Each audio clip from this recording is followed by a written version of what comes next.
नहीं पता लगी, नीचे से कहीं और ही चला गया।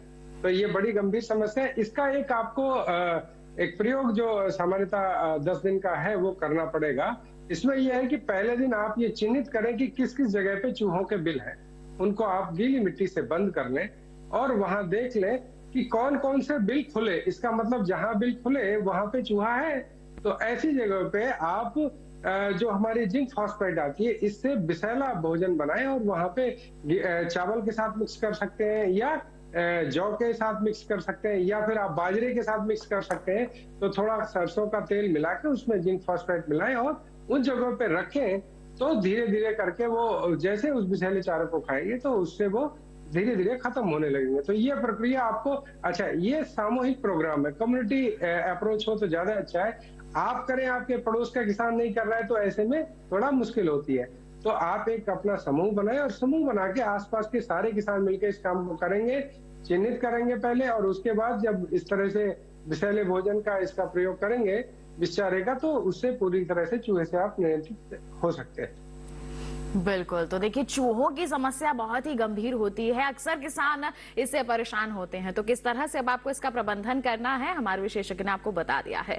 इसी के साथ बढ़ते हैं, एक और मेल हमारे पास आ गई है शाश्वत चतुर्वेदी जी की, और बता दें इन्होंने लिखा है कि मैं मुड़ापाड़ तहसील माखन नगर जिला नर्मदापुरम का किसान हूँ। मेरे घर एक आंवला का पेड़ है जिसकी उम्र 20 साल है, वो फल कम दे रहा है।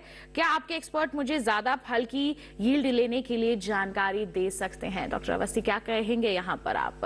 हाँ, देखिए ये जो है चतुर्वेदी जी, इसमें जो है कि आपको मैंने पहले भी बताया, अगर आप टीवी देख रहे होंगे कि प्रांगण की समस्या होती है, लेकिन चूंकि आप ये कह रहे हैं कि आपके पौधे में कुछ जो है फल लगे हुए हैं, तो इसका मतलब कि कहीं ना कहीं वो आंवला का दूसरा पौधा या सोर्स है पोलन ग्रेन का, जो कि उसको जो है पूरा कर दे रहा है। तो चूंकि फल लग रहे हैं तो और आपको यील्ड बढ़ाना है, तो इसके लिए आप प्लानोफिक्स का यूज कर सकते हैं। 1 ml प्लानोफिक्स 10 लीटर पानी में डाल करके उसका स्प्रे कर सकते हैं। और स्प्रे करने का उचित समय जो रहेगा जुलाई अगस्त में रहेगा, जब वो मटर के दाने का आकार का वो दिखने लगे, आप उस समय उस पर स्प्रे करिए। तो उससे जो है कि आपके फल जो है कुछ रुकेंगे और फलों की विकास अच्छी होगी, थोड़ा सा यील्ड पे जो है उसका इफेक्ट पड़ेगा। क्योंकि जब फूल आता है उस समय स्प्रे करेंगे तो बहुत ज्यादा नहीं फायदा होगा, क्योंकि पौधा जो है फिर शुष्क अवस्था में चल जाती है। तो जुलाई अगस्त में अगर स्प्रे करेंगे तो उसको फायदा मिलेगा। बिल्कुल। तो क्या करना है आपको चतुर्वेदी जी, हमारे विशेषज्ञ ने आपको बता दिया है। इसी के साथ आगे बढ़ते हैं आगे। नालंदा बिहार से केदारनाथ सिंह जी हमारे साथ फोन लाइन पर जुड़ गए हैं। हेलो हेलो, नमस्कार, स्वागत आपका कार्यक्रम में। क्या सवाल है आपका? मेरा सवाल है कि मसूर का बीज की जो पौधा है बहुत छोटा है, उसको बढ़ाने के लिए क्या उपाय किया जाए? बिल्कुल, डॉक्टर राकेश क्या कहेंगे? कितने समय की फसल हो गई है वैसे आपकी केदारनाथ जी?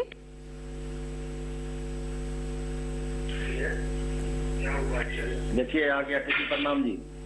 जी डॉक्टर राकेश, आप यहाँ पर सवाल का जवाब दीजिए। लगता है संपर्क टूट गया है केदारनाथ जी से। किसान भाई, बहुत अच्छा प्रश्न है। काफी किसान भाइयों का ये रहता है कि उनकी मसूर की फसल में वो बढ़वार अधिक चाहते हैं। ऐसा थोड़ा सा जरूरत नहीं है, क्योंकि मसूर की फसल में अगर आप बढ़वार बनाने के लिए कई किसान भाई नाइट्रोजन उर्वरक जो हमारे होते हैं उनका प्रयोग कर देते हैं, जिससे आपकी वनस्पतिक अवस्था बढ़ जाती है और जो उसकी उपज की अवस्था है, फूल आना फल आना, वो कम हो जाता है। तो जो भी आपने प्रजाति का चयन किया है उसको उसके हिसाब से बढ़ने दें। कभी भी कोई उर्वरक का प्रयोग ना करें, ये अच्छी उपज देगी आपको। बहुत ज्यादा बढ़वार को ज्यादा ध्यान ना करें, ज्यादा बढ़वार अगर आप करेंगे तो उपज की समस्या आपको रहेगी। जी बिल्कुल। तो क्या करना है आपको, हमारे विशेषज्ञ ने आपको बता दिया है केदारनाथ जी, जिससे आप मसूर की अच्छी पैदावार ले सके। इस वक्त हमारे साथ आनंद जी फोन लाइन पर जुड़ गए हैं गोंडा उत्तर प्रदेश से। आइए जान लेते हैं उनका क्या सवाल है। हेलो। हाँ जी, नमस्कार मैम। जी नमस्कार, स्वागत आपका कार्यक्रम में। पूछिए अपना सवाल। हाँ जी, हमारे यहाँ आंवला का पेड़ जो है 2 साल से लगा हुआ है, लेकिन बढ़ नहीं रहा है। क्या कारण है? इसके बारे में थोड़ा कुछ उपचार बता दें डॉक्टर साहब, ज्यादा बढ़िया है। बिल्कुल, देखिए लगातार हमारे विशेषज्ञ इसी संदर्भ में सभी दर्शकों को जानकारी दे रहे हैं। अगर आपने पहले भी कार्यक्रम देखा हो तो इसी संदर्भ में चर्चा हुई है। लेकिन एक बार फिर मैं डॉक्टर अवस्थी से यहाँ पर गुजारिश करूंगी, आप बताएं कि 2 साल का पौधा है, क्या कर सकते हैं कि बढ़वार अच्छी हो? देखिए, ऐसा है कि इसमें जो है 2-3 कारण हो सकते हैं। एक तो आप किस तरह की भूमि पे लगाए हैं। अगर लवणीय भूमि होगी जिसकी पीएच जो है 8 से अधिक होगा, तो थोड़ा सा उस पर जो है उसके बढ़वार पे उसका प्रभाव पड़ता है। और दूसरा कारण ये है कि इसमें घबराने की कोई बात नहीं है। शुरू की अवस्था में चूंकि वो बडेड पौधा होता है तो धीरे धीरे जो है उसकी विकास होती है। इसका विकास जो है आप देखिएगा कि 3 साल के बाद बहुत तेजी से होता है। आप नियमित रूप से उसमें गोबर की खाद और उसके बाद में फिर बताई गई हुई खाद की मात्रा जो अनुशंसा की गई है उसको डालते रहिए और आपके पेड़ बढ़ेंगे। बस ये ध्यान रखिए कि पेड़ मरने नहीं चाहिए और उसमें बीच बीच में गुड़ाई करते रहिए, पानी अच्छी तरह से देते रहिए शुरू की अवस्था में।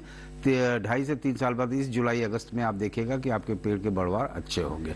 बिल्कुल, तो क्या करना है आपको यहाँ पर हमारे विशेषज्ञ ने बता दिया है। आनंद जी, बढ़ते हैं आगे। एक और ईमेल आ गई है मेरे पास, सोबरन शर्मा जी की मेल है, ये ग्वालियर से। लिखते हैं हमारी चने की फसल में 50 दिन में पानी लगा दिया है, फसल में बढ़वार नहीं हो रही है, कौन सी खाद दे सकते हैं?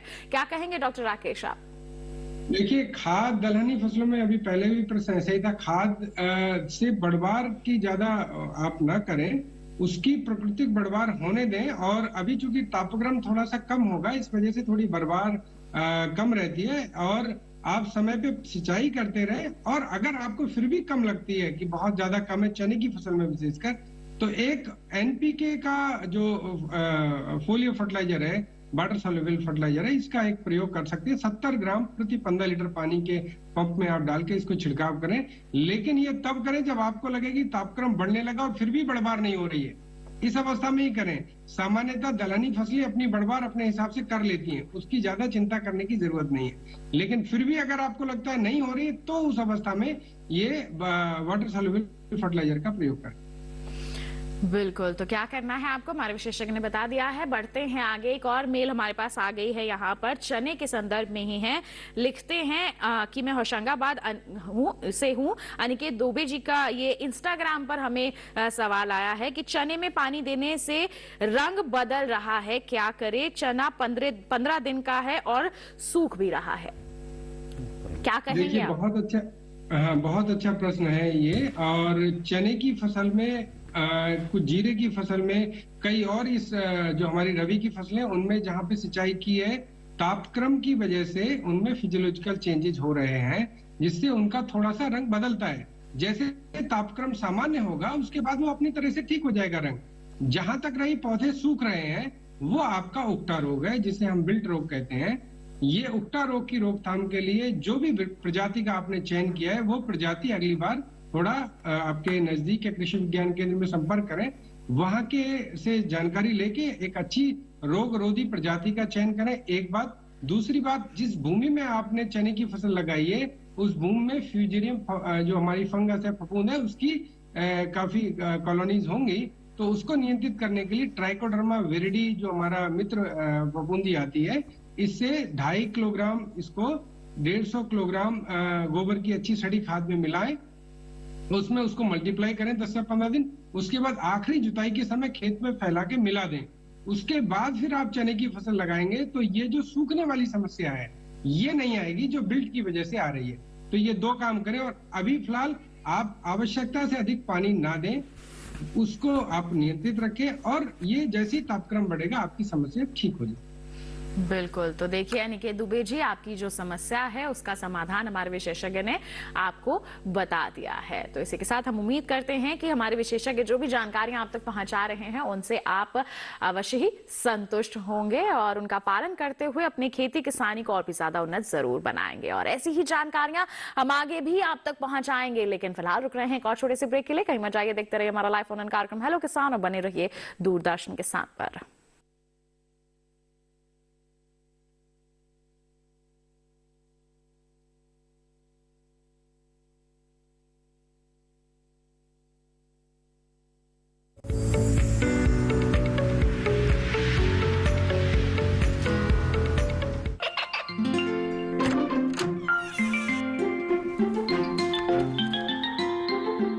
ये क्या हो रहा है? काशवी, इतने कम मार्क्स? काशू बेटा पढ़ा करो, पढ़ोगी नहीं तो आगे कैसे बढ़ोगी? मम्मा, मैं भी तो आपसे यही कहना चाहती हूँ, पढ़ा करो। आप पढ़ोगे नहीं तो आगे कैसे बढ़ोगे? मतलब? वो देखो, सिर्फ बैक पर छपा ऑर्गेनिक नहीं, ऑर्गेनिक का निशान पहचानिए। पीजीएस ऑर्गेनिक का ये लोगो। उन किसानों की पहचान है जो आज भी परंपरागत विधि से रसायन मुक्त खेती कर आपके लिए शुद्ध फसल उपजा रहे हैं। अब समझे मम्मा, अगर मैं प्योर ऑर्गेनिक फूड नहीं खाऊंगी तो अच्छे मार्क्स कहाँ से लाऊंगी? अच्छा बच्चों, जैविक खेती की इस मुहिम को आगे बढ़ाइए, शुद्ध ऑर्गेनिक अपनाइए।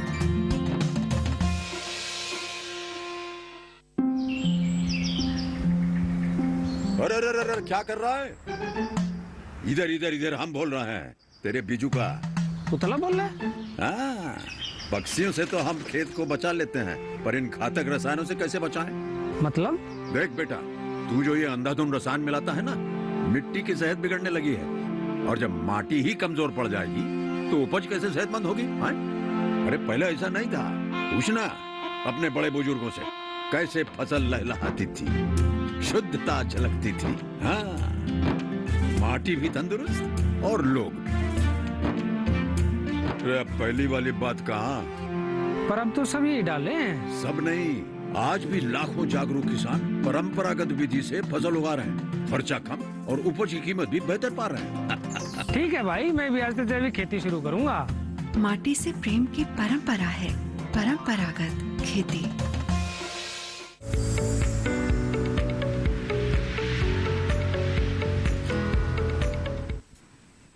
ब्रेक के बाद दूरदर्शन किसान के लाइव फोन इन कार्यक्रम हेलो किसान में आप सभी का फिर से स्वागत। आज हम चर्चा कर रहे हैं आंवले में किए जाने वाले समसामयिक कार्यों की और साथ ही रबी फसलों में रोग और कीट प्रबंधन की। आपके पास कोई सवाल है तो आप हमें कॉल कर सकते हैं हमारे टोल फ्री नंबर पर इस वक्त दिखाए जा रहे हैं, और आप हमें ईमेल भी कर सकते हैं इसी आईडी पर। आपके सवाल हम तक पहुंचेंगे, जवाब हम हमारे जो विशेषज्ञ हैं वो आप तक जरूर पहुंचाएंगे। इस वक्त भी एक ईमेल हमारे पास आ गया है सिरसा हरियाणा से। ये भेजा है मनीष ब्रिजलाल राजौरा जी ने। इन्होंने लिखा है कि आंवले का जो पौधा है 7-8 साल का है, फल ज्यादा नहीं लगते हैं, कम लगते हैं। आंवले का तेल कैसे बना सकते हैं, ये कहां से ट्रेनिंग ले सकते हैं हरियाणा क्षेत्र में, क्या कहेंगे डॉक्टर अवस्थी? हाँ, ये देखिए, ये अभी जो इनका प्रश्न है कि जो फल नहीं लगता है, इसके बारे में अभी कुछ देर पहले जो है बहुत सारे किसान भाई पूछ रहे थे, तो उसके बारे में मैं विस्तार में बता दिया हूं। लेकिन फिर भी मैं ये सलाह देता हूं कि जैसे कि आप देख लें, कई बार क्या होता है कि पौधा लगाते समय जो है किसान गलती कर जाते हैं कि वो जितनी बड़ी उसकी पिंडी रहती है बस उतना ही गड्ढा खोद करके लगा देते हैं। और इसके लिए नियमित रूप से जो है 1 बाई 1 मीटर का गड्ढा होना चाहिए, फिर उसको पौधे लगाते हैं। तो पहले ये आप देख लें कि पौधा किस तरह से लगाए हैं। अगर सही तरीके से लगाए हैं तो फिर उसमें खाद वगैरह का जो है नियमित रूप से आप देते रहिए। और जहाँ तक फलन की समस्या है, तो अभी मैंने थोड़ा देर पहले बताया कि प्लानोफिक्स जो है 1 ml प्रति लीटर पानी में मिला करके उसका प्रति 10 लीटर पानी में मिला करके उसका छिड़ाव कर सकते हैं जुलाई अगस्त में। इससे जो है आपकी फल की जो है उपज जो है बढ़ जाएगी। और जहाँ तक तेल का प्रश्न है, तो तेल जो है आप किसी भी जो इंडस्ट्रीज हैं जो तेल बनाती हैं, आप वहाँ जाकर इसका ट्रेनिंग ले सकते हैं, या कुछ विश्वविद्यालय हैं, जैसे उदाहरण के रूप में जो है नरेंद्र कृषि विश्वविद्यालय है कुमारगंज फैजाबाद में, वहाँ पे जो है इसकी जो है प्रोसेसिंग की ट्रेनिंग दी जाती है। आप वहाँ से ट्रेनिंग ले सकते हैं, या आप चूंकि हिसार के हैं तो हिसार एग्रीकल्चर यूनिवर्सिटी से भी आप संपर्क कर सकते हैं कि इस तरह का अगर कोई कार्य कर रहे होंगे वो, तो आप उस पर ट्रेनिंग दे सकते हैं। या तो और जो नजदीकी कृषि विज्ञान केंद्र है उससे भी इस संदर्भ में सहयोग मिल सकता है आपको। बिल्कुल, आप वहाँ का रुख कर सकते हैं और वहाँ पर आप जानकारी साझा कीजिए कि आपको आंवले का तेल निकालने की यानी कि प्रसंस्करण की ट्रेनिंग चाहिए, तो वो भी आपको आपका यहाँ पर सही मार्गदर्शन जरूर करेंगे। इसी के साथ बढ़ते हैं आगे। झांसी उत्तर प्रदेश से नईमुद्दीन जी फोन लाइन पर हमारे साथ जुड़ गए। नमस्कार मैम, झांसी से। नमस्कार, स्वागत है आपका कार्यक्रम में। क्या सवाल है आपका? मेरा निवेदन ये है कि 3 महीने की फसल होने पर गेहूं की फसल हवा चलने पे टेढ़ी हो जाती है, जिससे उत्पादन गुणवत्ता दोनों प्रभावित होती है। क्या करें कि फसल टेढ़ी न हो मैम? धन्यवाद। बिल्कुल, बहुत अच्छा सवाल है आपका। यहाँ पर डॉक्टर राकेश क्या कहना चाहेंगे? किसान भाई का बहुत अच्छा प्रश्न है, क्योंकि सामान्यतः गेहूं की फसल में ये जो गिरने की समस्या है, लॉजिंग है, ये काफी बड़ी समस्या है गेहूं में भी और साथ साथ जौ में भी। यहाँ पे सबसे पहले तो किसान भाई, आपको मेरा सभी लोग किसान भाइयों से निवेदन है कि जो भी आपका मृदा स्वास्थ्य कार्ड है उसके आधार पर ही नत्रजन उर्वरकों का प्रयोग करें, क्योंकि जहां नत्रजन आप ज्यादा प्रयोग करेंगे वानस्पतिक वृद्धि ज्यादा हो जाती है फसल की, जिसकी वजह से जैसे हवा तेज चलेगी वो फसल गिर जाती है। यहाँ पर एक अनुभव मैं साझा करूंगा कई किसान भाइयों का, जो लोग क्या करते हैं कि हर एक 5 लाइन के बाद एक छोर से दूसरे छोर पर रस्सी बांध देते हैं, एक 1.5 या 2 फीट की हाइट पे, जिससे फसल गिरती नहीं है। तो एक प्रयोग ये कर सकते हैं आप। दूसरा, सामान्यतः आप जो नाइट्रोजन ज्यादा प्रयोग कर रहे हैं उसको नियंत्रित रखें। उसकी मात्रा अगर आप ज्यादा नहीं देंगे तो फसल बिल्कुल नहीं गिरेगी। तो ये 2 बातों का ध्यान रखें। अगर फिर भी अगर आपको थोड़ा बहुत लगता है कि हमें उर्वरक का प्रयोग करना है तो संतुलित उर्वरक प्रयोग करें। एनपीके जो मिक्सचर आता है उसका प्रयोग करें, एक अकेली नाइट्रोजन उर्वरक का प्रयोग ना करें। बिल्कुल, तो क्या करना है आपको नईमुद्दीन जी, हमारे विशेषज्ञ ने आपको अच्छे से जानकारी दे दी है। और एक और ईमेल मेरे पास यहाँ पर आ गया है गोविंद खुशवाहा जी का, बूंदी राजस्थान से, और ये लिखते हैं कि मेरे गेहूं जो है 50 दिन के हो गए हैं मगर पूरे खेत में गेहूं पीले हो रहे हैं और साथ ही उनका बढ़वार नहीं हो पा रहा है, क्या कर सकते हैं? क्या कहेंगे डॉक्टर राकेश? सामान्यतः जो अगर गेहूं की फसल पीली हो रही है तो सल्फर या आयरन 2 तत्व ऐसे होते हैं जिसकी कमी होती है। कई दफा जिंक की कमी से भी ये समस्या रहती है। तो आप अब चूंकि फसल खड़ी है तो ऐसे में तो आप मृदा की जांच नहीं करा सकते। अगर आपके पास मृदा स्वास्थ्य कार्ड है तो आप उसके आधार पर अपने फसल में उपलब्ध फसल के लिए जो आवश्यक पोषक तत्व उसकी मात्रा को निकाल लें और उसके आधार पर प्रयोग करें।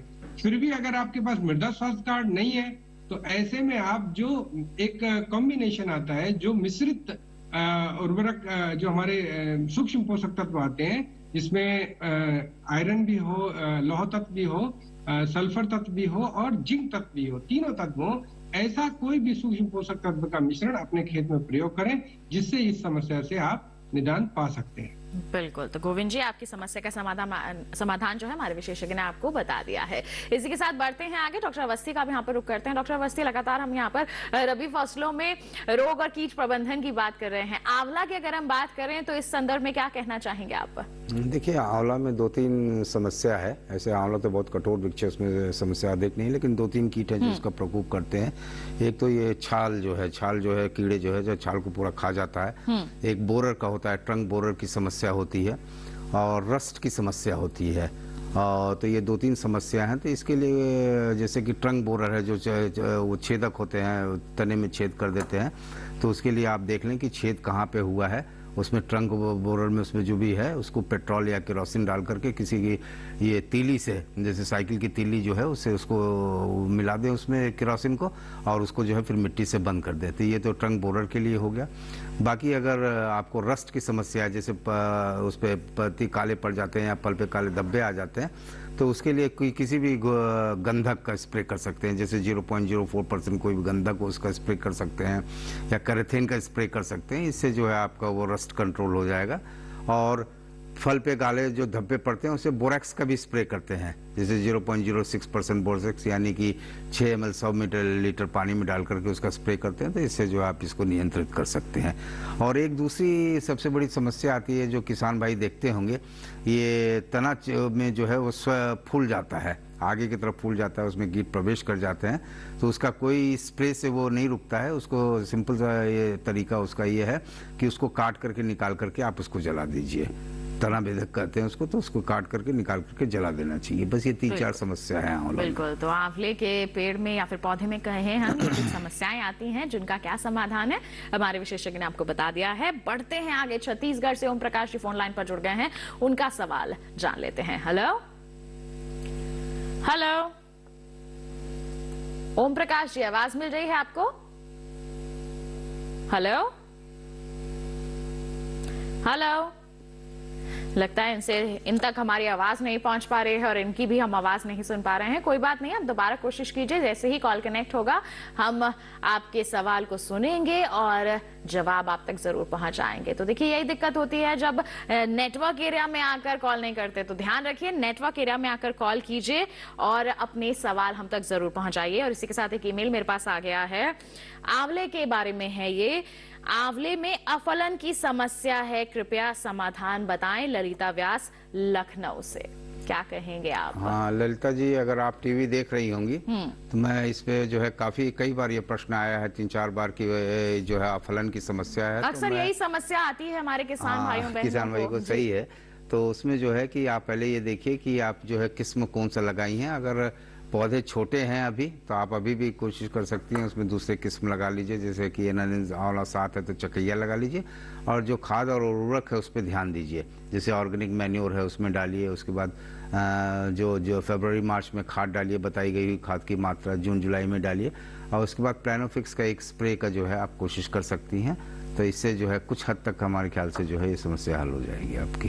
बिल्कुल। तो इसके साथ ही डॉक्टर अवस्थी हम आपसे जानना चाहेंगे, जैसे अभी का समय चल रहा है, इस समय तुड़ाई हो रही है, तो भंडारण के लिए क्या कर सकते हैं जिससे जो फल है हमारा वो सुरक्षित रहे? देखिए, ये बहुत ही अच्छा प्रश्न है। एक्चुअली आंवले के साथ एक समस्या होती है कि आंवला जो है आप ऐसे नहीं खा सकते हैं, अगर टेबल फ्रूट नहीं है, मतलब कि आप जो है 1-2 आंवला खा करके जो है आप उससे ज्यादा नहीं खा सकते हैं। तो एक तो ये हो सकता है कि उसका बहुत सारे उसके वो बनते हैं, प्रोडक्ट बनता है उसका, जैसे कि कैंडी है, आंवला कैंडी बनता है, यहाँ पर बहुत होता है। उसका मुरब्बा बनता है, उसकी टॉफी बनता है, उसके बाद आंवला को किस करके आप नमक में डालकर उसको सुखा करके जो है उसको सौंफ की तरह जो है उसको यूज कर सकते हैं। बहुत सारे प्रोडक्ट्स बनते हैं। और मैं यहाँ पे एक किसान भाइयों को एक उदाहरण देना चाहूँगा कि एक किसान है वहाँ महाराष्ट्र में, उसका नाम तो मुझे याद नहीं है, शनि शंगनपुर एक जगह है, उसने कम से कम आंवला से कम नहीं तो 60 से 70 प्रोडक्ट्स बनाए हैं, और वो कुछ प्रोडक्ट्स को उसने पेटेंट भी किया है। तो शनि शंगनपुर में उस फार्मर का नाम याद आएगा तो आप मुझे मेरे नंबर पे आप मेल करिएगा, तो मैं उसको जो है आपको इसका नाम बता दूंगा, आप वहां से इसके बारे में जाकर और विस्तार में जानकारी ले सकते हैं। बिल्कुल। तो जैसे एक हमारे किसान भाई ने यहाँ पर प्रसंस्करण की ओर अपने कदम बढ़ाए हैं, देखिए आंवला से लगभग 60 यहाँ पर आप कह रहे हैं कि उत्पाद तैयार किए हैं और उनकी बिकवाली कर रहे हैं, तो देखिए कितनी सफलता उन्होंने हासिल की है। ऐसे ही आप भी आगे बढ़ सकते हैं और अपनी आमदनी में बढ़ोतरी कर सकते हैं। और इस वक्त बता दें, एक कॉलर हमारे साथ यहाँ पर जुड़ गए हैं, उनका सवाल आइए जान लेते हैं। हेलो जी, नागेश जी, स्वागत है आपका कार्यक्रम में, पूछिए अपना सवाल। मेरा सवाल ये है कि जो गेहूं है, गेहूं में का जो तणनाशक का कोई दवा है? किसका दवा? तणनाशक का दवा। तना छेदक जो हो रहा है, तना भेदक जो हो रहा है, उसका आप दवा चाहते हैं? बिल्कुल। क्या कहेंगे डॉक्टर राकेश?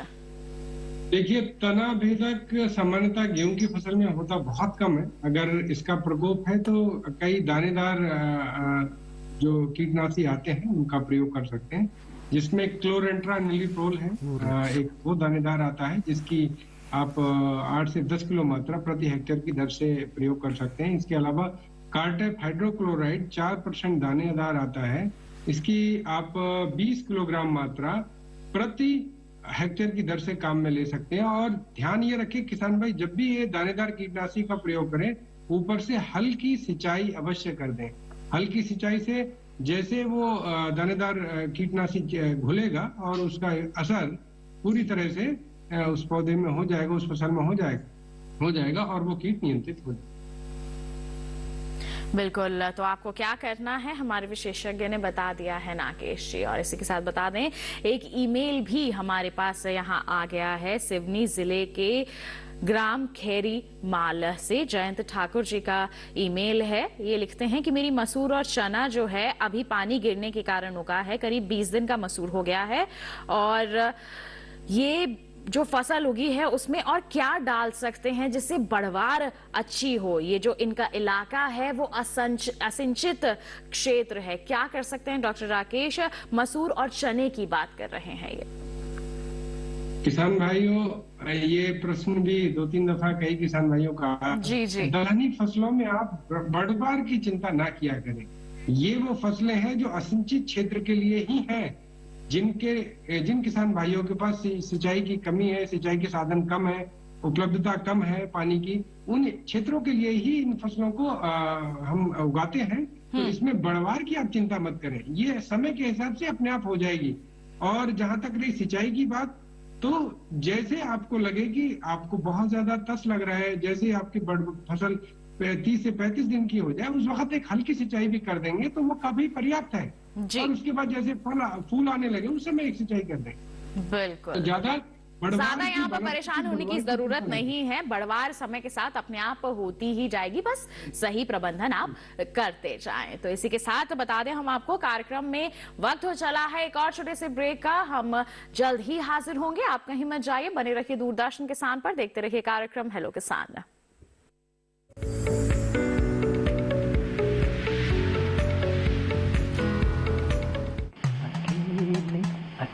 अरे वाह भैया, अकेले अकेले। अरे तू भी ले, पर खाएगा कैसे? मैं ऑर्गेनिक खेती की बात कर रहा रे बेटे।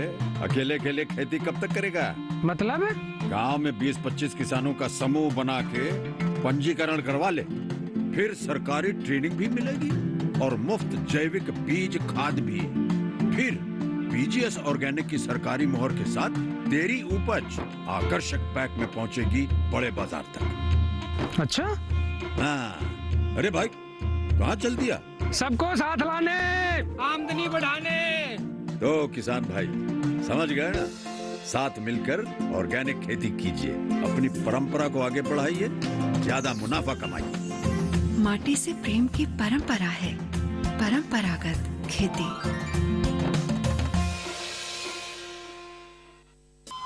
अरे सुन तो।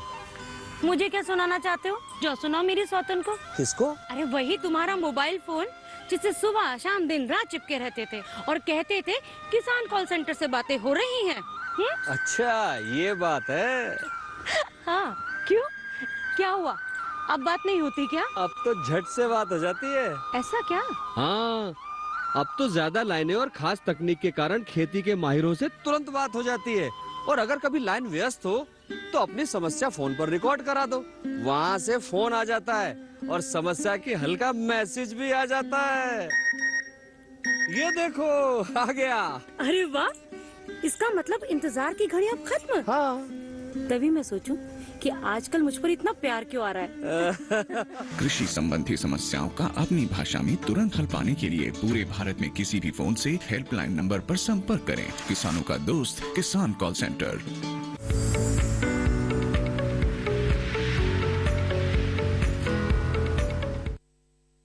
दूरदर्शन किसान के लाइव फोन इन कार्यक्रम हेलो किसान में आप सभी का फिर से स्वागत। चर्चा हमारी लगातार जारी है आंवला में समसमाई कार्य और अभी फसलों में रोग और कीट प्रबंधन के बारे में। सवाल है आपके पास, जल्दी से अपना फोन उठा लीजिए, हमें कॉल कर सकते हैं या ईमेल कर सकते हैं क्योंकि अब समय काफी कम रह गया है। और इसी के साथ हमारी चर्चा को आगे बढ़ा लें, डॉक्टर अवस्थी का यहाँ पर रुख कर लेते हैं। डॉक्टर अवस्थी, हम आपसे यहाँ पर जानना चाहेंगे कि अगर हमारे किसान जैसे आंवला लगाते हैं तो शुरुआत में फल नहीं लगता है, तो ऐसे में कोई और फसल साथ में लगा सकते हैं? क्या ये संभव है जिससे अच्छी आमदनी भी मिल सके? हाँ, ये बहुत ही अच्छा प्रश्न है आपका। देखिए कि शुरू के 4-5 साल तक जो है आंवला फलत में नहीं रहता, तो शुरू के प्रारंभिक अवस्था में किसान भाई जैसे कि कुछ सब्जियां हैं जैसे कि टमाटर है, मिर्च है, बैगन है, ये लगा सकते हैं। और कोशिश ये करना चाहिए किसान भाई को कि दलहनी फसलों को लगाएं। और अगर किसान जो है आंवले की खेती जैसे कि राजस्थान के इलाके वाले हैं तो वहाँ के लिए जो है मूंग बीन है या फिर आपका ग्वार गम है, ये लगा सकते हैं और इससे जो है अधिक आय भी ले सकते हैं वो। जी बिल्कुल। तो देखिए ये कुछ फसलें हैं जो आप आंवले के साथ लगा सकते हैं जिससे आपकी आमदनी ही यहाँ पर बढ़ेगी। बढ़ते हैं आगे, हम भी आगे, और ईमेल्स फिर से आनी शुरू हो गई हैं मेरे पास। चंदन कुमार जी का ईमेल आया है हमारे पास वैशाली बिहार से। और राकेश जी, डॉक्टर राकेश आपके लिए है ये सवाल, मटर की फलन बहुत कम है, कोई उपाय बताएं। लगातार यही समस्या है हमारे किसानों की कि बढ़वार बढ़ाना चाहते हैं, अच्छी बढ़वार चाहिए, क्या कहेंगे मटर पर? किसान भाई, मटर की फसल सामान्यतः तो अपने हिसाब से फलियां देती रहती है, लेकिन अगर आपकी फसल में पोषक तत्वों की कमी है तो ये थोड़ी समस्या रहती है। तो सूक्ष्म पोषक तत्व जो पानी में घुलनशील भी होते हैं और जमीन में डालने के लिए बेसल एप्लीकेशन के लिए भी उपलब्ध होते हैं, जो भी आपको मिले तो सूक्ष्म पोषक तत्वों का एक छिड़काव अगर आप करा देते हैं तो उससे आपको काफी लाभ होगा और आपकी जो फलियां हैं वो अच्छे से लगेंगी, फूल और फली दोनों के विकास और उसमें वृद्धि होगी। बिल्कुल। एक और सवाल अभी मेरे पास आया है सागर तिवारी जी का, औरैया उत्तर प्रदेश से। ये लिखते हैं कि गेहूं कम बढ़ रहा है, क्या कहेंगे डॉक्टर राकेश? हाँ, गेहूं की फसल में थोड़ा अगर बढ़वार कम है और उसके टिलर्स कम बने हैं, उसका जो फुटान है वो काफी कम है, तो ऐसे में आप अमोनियम सल्फेट जो बेसल एप्लीकेशन का खाद आता है इसका प्रयोग कर सकते हैं। उसकी मात्रा अगर प्रयोग करें तो 50 किलो प्रति हेक्टेयर की दर से आप उसको काम में ले सकते हैं। इसके अलावा जो जल में घुलनशील उर्वरक हैं उनका प्रयोग भी आप कर सकते हैं। तो इससे आपकी गेहूं की फसल में बढ़वार काफी अच्छी रहेगी। सामान्यतः होता क्या है कि कई दफे किसान भाई गेहूं की फसल लगाते हैं और उनकी जो भूमि है उसका पीएच मान वो थोड़ा ज्यादा होता है, तो ऐसे में ये समस्या भी कई दफा होती है। तो ऐसे में ध्यान ये रखें, यूरिया की जगह अमोनियम सल्फेट उर्वरक का प्रयोग आप करेंगे तो आपको काफी लाभ होगा। बिल्कुल, तो क्या करना है हमारे विशेषज्ञ ने आपको विस्तार से बता दिया है। और इसी के साथ डॉक्टर राकेश, आपका बहुत बहुत धन्यवाद देना चाहेंगे। आप हमारे साथ जुड़े, आपने हमारे दर्शकों के सभी सवालों का इतने अच्छे से जवाब दिया, उन्हें जागरूक किया। बहुत बहुत धन्यवाद आपका हमारे साथ जुड़ने के लिए। बहुत बहुत धन्यवाद, नमस्ते। बिल्कुल, तो ये देखिए, इसी के साथ आपने जानकारी हासिल कर ली रबी फसलों के बारे में। आंवला पर अंतिम सवाल मैं यहाँ पर डॉक्टर अवस्थी से ले लेती हूँ। डॉक्टर अवस्थी, हमारे किसानों को क्या कहना चाहेंगे, कैसे वो आंवले को अपने लिए एक फायदे का सौदा वाली फसल बना सकते हैं? देखिए, मैं शुरू में ही कहा था कि आंवला जो है एक अमृत फल है और इस समय जो है आंवला की जो है बहुत डिमांड हो रही है और खास करके जो है बच्चों के लिए या बूढ़ों के लिए जो है आंवला जो है स्वास्थ्य के लिए बहुत फ़ायदा है और इससे बहुत सारे प्रोडक्ट बनते हैं। च्यवनप्राश है या कैंडी है, ये है, इसका प्रसंस्करण करके के जो है आप भविष्य में आगे भी इसका प्रयोग कर सकते हैं। तो मैं तो यही सलाह दूंगा, चूँकि ये विटामिन सी का बहुत अच्छा स्रोत है, तो एक आंवला जरूर खाएं और साथ में जो है आप मुरब्बा कैंडी वगैरह भी बनाएं जो कि गर्मियों में इसका आनंद ले सकें। धन्यवाद। बिल्कुल, तो देखिए यहाँ पर आप प्रसंस्करण की ओर तो अपने कदम आगे बढ़ा ही सकते हैं, साथ ही साथ अपनी आमदनी में भी बढ़ोतरी कर सकते हैं। और हमारे विशेषज्ञ ने लगातार आपको बताया है कि किस तरह से आप पैदावार में बढ़ोतरी कर सकते हैं। अगर अफलन की समस्या आ रही है तो किस तरह के कदम आपको उठाने हैं, कौन कौन से समसामयिक कार्य यहाँ पर करने हैं। अगर हम रोग की बात करते हैं, कीट की बात करते हैं, तो ज्यादा कोई बड़ी समस्या नहीं आती है। ये एक कठोर पेड़ होता है या फिर कहें कि फल होता है जिसमें सहन शक्ति बहुत अच्छी होती है, ज्यादा यहाँ पर समस्याएं उत्पन्न नहीं करता है ये। तो देखिए, कम समस्याएं, कम प्रबंधन में आप अच्छी उपज हासिल कर सकते हैं और प्रसंस्करण की ओर अपने कदम अगर बढ़ा दें तो सोने पे सुहागा साबित हो सकता है। या आपके लिए आपकी आमदनी में कई गुना तक बढ़ोतरी हो सकती है। और शुरुआत में आप अगर अंतःफसलीकरण कर ले तो ये आपकी आमदनी में सहयोग तो निश्चित तौर पर देगा ही। बिल्कुल डॉक्टर अवस्थी, बहुत बहुत धन्यवाद आपका हमारे साथ जुड़ने के लिए। आपने इतनी अहम जानकारियां साझा की हैं, बहुत बहुत धन्यवाद। तो किसान भाइयों बहनों, जान लिया आपने विस्तार से कि किस तरह से आप आंवला के में समसामयिक कार्य कर सकते हैं और अब की जो रबी की फसलें हैं कौन कौन से प्रबंधन कार्य आप उनमें कर सकते हैं। ये तो बात हो गई आज के कार्यक्रम की। अब अगले कार्यक्रम में क्या विषय हम आपके लिए लेकर आने वाले हैं, आइए आपको बता देते हैं। अगले कार्यक्रम का जो विषय है वो रहेगा पशुओं का आवास एवं पोषण प्रबंधन। जी हाँ, हम इस पर चर्चा करेंगे और साथ ही आपको बताएंगे सर्दियों में मछली पालन के बारे में। तो ये दोनों ही अहम विषय हैं जिन पर हम कल के कार्यक्रम में चर्चा करने वाले हैं। आपके पास सवाल है, पहले ही हम तक पहुंचाइए। कैसे? हमें ईमेल कर सकते हैं आप। ईमेल आईडी है hellokisan2015@gmail.com। आप पहले ही हमें ईमेल कीजिए, हम कार्यक्रम में आपके सवालों को जरूर शामिल करेंगे। और साथ ही आपको बता दें, जैसे आज भी हमारे दर्शकों ने हम तक सवाल पहुंचाए हैं सोशल मीडिया के माध्यम से, आप भी जुड़ सकते हैं। आप फेसबुक के जरिए जुड़िए, इंस्टाग्राम या ट्विटर पर भी अपने सवाल पोस्ट कर सकते हैं, हम उन्हें भी कार्यक्रम में जरूर शामिल करेंगे, सवालों के जवाब आप तक जरूर पहुंचाएंगे। और साथ ही एक और माध्यम है डीडी किसान कॉल सेंटर नंबर 1800-113-060। इसका नंबर है। सोमवार से शनिवार सुबह 6 बजे से रात के 10 बजे तक कॉल करके आप अपने जो सवाल है उन्हें रिकॉर्ड करवा सकते हैं। हमारे विशेषज्ञ उनके जवाब कार्यक्रम के दौरान आप तक जरूर पहुंचाएंगे। तो ये तीनों ही माध्यम है जिनके जरिए आप पहले ही हम तक सवाल पहुंचा सकते हैं। टोल फ्री नंबर तो रहेंगे ही, उनके माध्यम से आप कार्यक्रम के दौरान हमसे सवाल पूछ सकते हैं। एक विशेष जानकारी और है आपके लिए, हमारे टीवी स्क्रीन पर दिखाए जा रहे इस क्यूआर कोड को आप स्कैन करके सीधा पहुंच सकते हैं हमारे यूट्यूब चैनल पर और हमारा ये कार्यक्रम आप दोबारा देख सकते हैं। पुनः सारी जानकारियां आप हासिल कर सकते हैं। तो इसी के साथ किसान भाइयों बहनों, आज के लिए बस इतना ही। अगले अंक में फिर होंगे हाजिर नए विषय और नए विशेषज्ञों के साथ। तब तक के लिए हमें दीजिए इजाजत, लेकिन आप बने रहिए दूरदर्शन किसान पर। नमस्कार।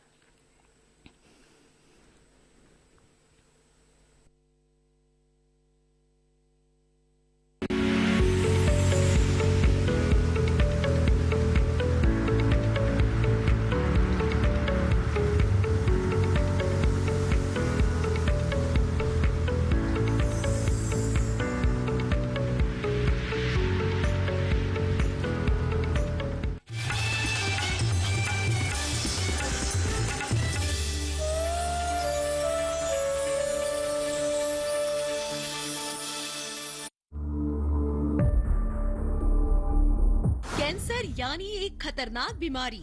कैसे होता है ये रोग और क्या है इसका इलाज, जानने के लिए देखिए कैंसर रोग के कारण, उपचार और बचाव। कार्यक्रम स्वस्थ किसान इस शनिवार शाम 6 से 7 बजे सिर्फ डीडी किसान पर।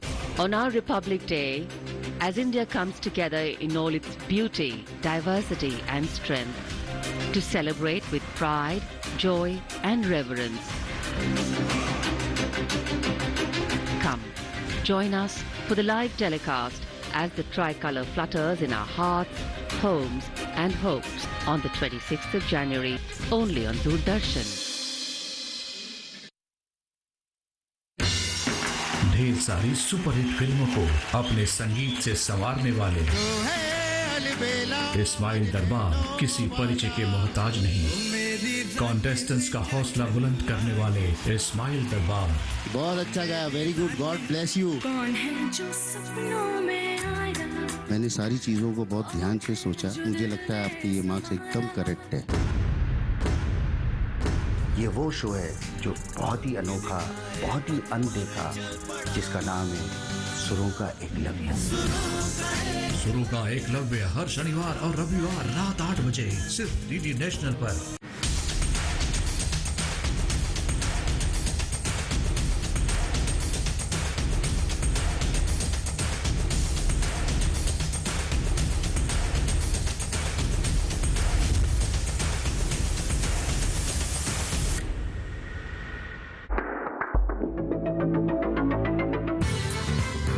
वाली मिट्टी हो जाए जहरीली तो उसका जहर काट सकता है मशरूम। ये कौन सा मशरूम है, कहाँ पाया जाता है और किसानों के कैसे काम आ सकता है, जानिए मंथन में इस शनिवार सुबह 10 बजे सिर्फ डीडी नेशनल पर।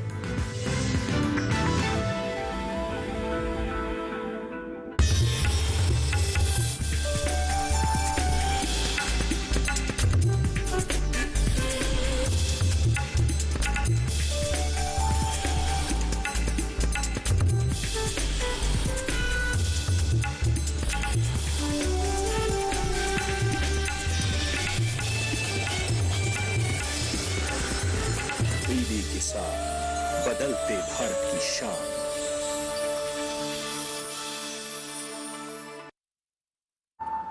पेमेंट फेल, लेकिन पैसे तो कट गए। गई मेरी मेहनत की कमाई। हो जाएगी भरपाई, चिंता मत कर मेरे भाई। अगर डिजिटल ट्रांजैक्शन फेल हो जाए और अकाउंट से पैसे कट जाएं, तो बैंक समय से पैसे लौटा देगा, वरना कॉम्पनसेशन का है प्रावधान। नहीं तो आरबीआई के ओम्बुड्समैन को शिकायत करें आप। या बिल मेरी फीस। आरबीआई कहता है जानकार बनिए, सतर्क रहिए।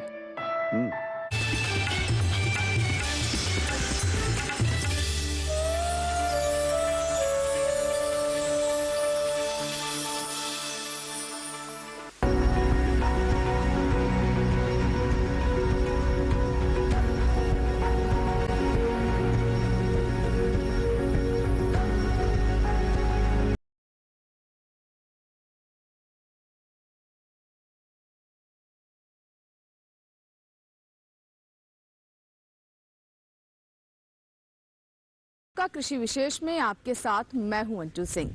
धरती को हम माँ कहते हैं, लेकिन अब ये धरती माँ बीमार हो चुकी है और इसके पीछे बहुत बड़ी वजह है रासायनिक उर्वरकों का अंधाधुंध इस्तेमाल करना, जिसने धरती को बीमार कर दिया है, मिट्टी की गुणवत्ता को काफी नीचे ला दिया है। इसीलिए अब विश्व भर में ये कोशिश की जा रही है कि धरती के स्वास्थ्य को बेहतर किया जाए, और इसी में से एक कोशिश है केचुआ खाद, जिसे हम वर्मी कंपोस्ट के नाम से भी जानते हैं।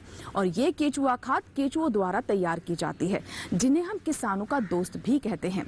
तो कैसे तैयार की जाती है केचुआ खाद, क्या इसके लाभ है, कैसे हमारे किसान इसे खेतों में इस्तेमाल कर सकते हैं, आइए जानते हैं आज के कृषि विषय।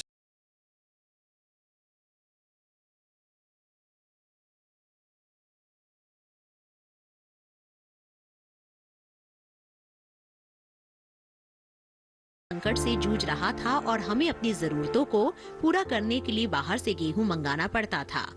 उपज बढ़ाने के लिए हरित क्रांति लाई गई और हरित क्रांति रासायनिक खाद भी लेकर आई। शुरुआत में इन उर्वरकों का संतुलित मात्रा में इस्तेमाल होता था। धीरे धीरे ज्यादा पैदावार के चक्कर में इनका इस्तेमाल बढ़ता गया। अब हालत ये हो गई है कि हमारी धरती रासायनिक उर्वरकों की आदी हो गई है और उसकी उपजाऊ शक्ति बुरी तरह प्रभावित हुई है। यही वजह है खेती को फिर से टिकाऊ बनाने की कोशिशें हो रही है। टिकाऊ कृषि के लिए रासायनिक उर्वरकों की जगह जैविक खादों को प्राथमिकता देना जरूरी है। जैविक खाद वैसे तो कई तरह के होते हैं, जिनमें सबसे लोकप्रिय वर्मी कंपोस्ट यानी केचुआ खाद है। इसकी अहमियत को राष्ट्रीय और अंतर्राष्ट्रीय सभी स्तरों पर स्वीकारा गया है। कई विकसित और विकासशील देशों